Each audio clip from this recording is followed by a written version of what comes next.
let's look into the inverse hyperbolic functions. So recall that to be able to define the inverse of a function, the function should be a one-to-one function. Pero going back to our graphs, we see that yung cosh and sech natin are not one-to-one. So what we do is we restrict the domain of these functions to 0 to positive infinity para maging one-to-one na sila. So here we try to express the inverse hyperbolic functions in terms of your natural logarithm. So pakikabisado na lang sila. We show the proof of the first statement.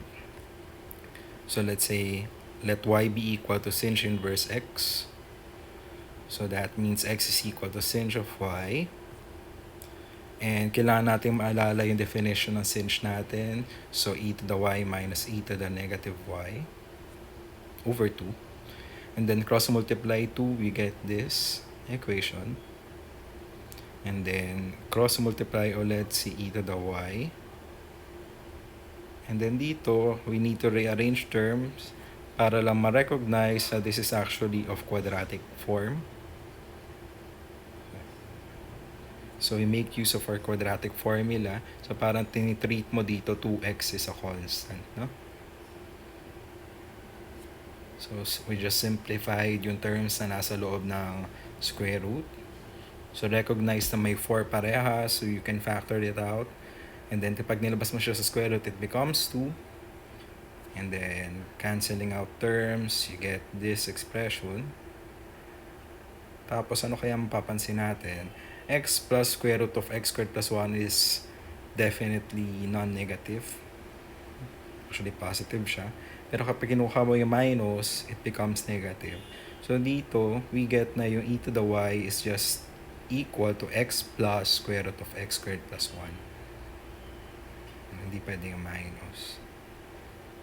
So recall nyo lang yung definition ng exponential at saka logarithm to get this expression. So let's try to evaluate using yung inverse hyperbolic functions using yung kanina nating theorem. So kunwari yung sech inverse of 1. So nasaan yun? So number 5. So equal to ln of this expression. Salpak-salpak lang. So simplify, that is equal to 0.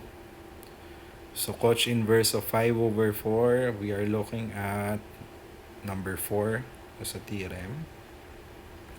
So 1/2 ln itong bagay na to. And then simplifying, you get 1/2 ln 9 over 4 over 1 over 4. So that is 1/2 ln 9.